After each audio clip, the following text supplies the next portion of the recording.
go to Congressman Khanna of California on that, the Democrat who sits on the House Oversight Committee, House Armed Services Committee.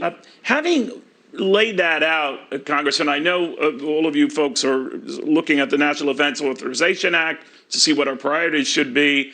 But as you know, the Taliban wants us to maintain our embassy there, wants America to still have a presence, at least on a diplomatic front there. How do you feel about that? Neil, I think it's premature to have our embassy there. I mean, one, we still have Americans in Afghanistan. We need to make sure that they are given safe passage out. We need to see what the Taliban is going to do in terms of not providing any harbor to al-Qaeda, in terms of respecting women's rights. So there's no way that we can recognize them as a government or have diplomatic arrangements there until some of those conditions are met. Does it bother you, and it's come up again and again, Congressman, that the president and his top military brass had to rely on the Taliban to the degree they did, but seemingly trusting them enough that the partnership could work and they could help with the evacuation and everything would be fine? What do you think of that relationship, ironically, that's developed? And obviously one, if we're to believe the Taliban at first blush, they want to continue. Neil, there were no good choices. I mean, as you know, President Trump had to deal with the Taliban as well. I think the strategic mistake that was made was an over-reliance on the Afghan army. I mean, people knew that the Afghan army couldn't fight their way out of a paper bag.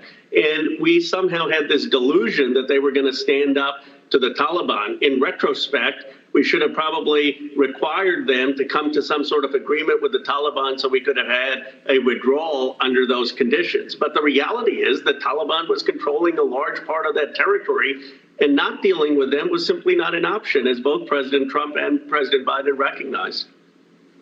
You know, it's interesting, this phone call that's come to light, this discussion the president had with the Afghan leader at the time, saying that you clearly have the best military, you're clearly capable of fighting well, and obviously that didn't happen. But do you think that anyone around the president or his top military advisors who were caught off guard by this as well and failed to remind the commander-in-chief of this tenuous situation, that anyone should be fired, reprimanded for giving in bad advice?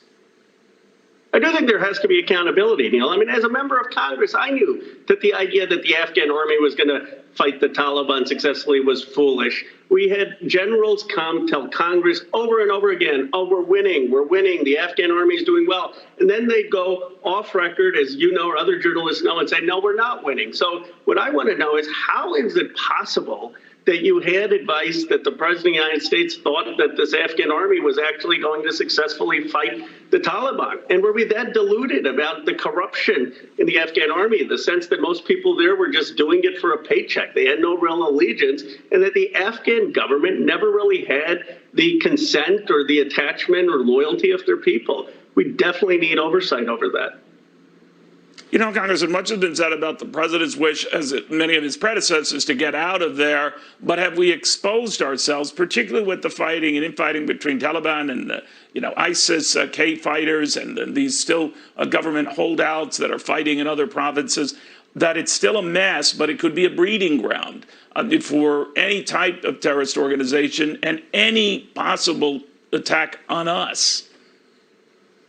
Well, that's why we have to be vigilant. I mean, it's still a dangerous place. There's al-Qaeda there. There's ISIS-K there. This is why I support strikes if there is actionable intelligence on terrorism. I supported the president taking out ISIS-K, the leaders. I think we have to be vigilant, and we have to reserve the right to strike if there's any resurgence of any groups that threaten American troops or American interests. And the Taliban ought to know that. They ought to know that there's bipartisan consensus in Congress to authorize that strike if we feel any threat to our homeland or to our interests.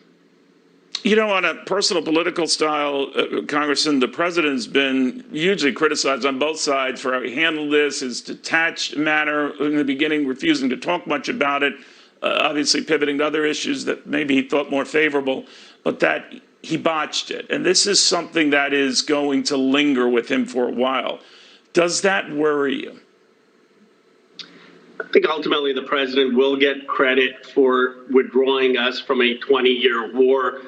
I think people understand that he is empathetic and that he understands the enormous toll that this puts on our military men and women. And I think what we ought to do, by the way, with the money that we're going to save is help our veteran families. Why don't we use that money to say every veteran's family that served in Afghanistan, this money is going to be allocated for you, for your sacrifice. And I think this president understood that we can't have more of our men and women going into Afghanistan with the risk that that poses. Got it. All right, Congressman Khanna, very good seeing you again. Democrat California sits on a couple of very crucial committees that will be deciding the fate of some of these military and other budget issues. All right, the Dow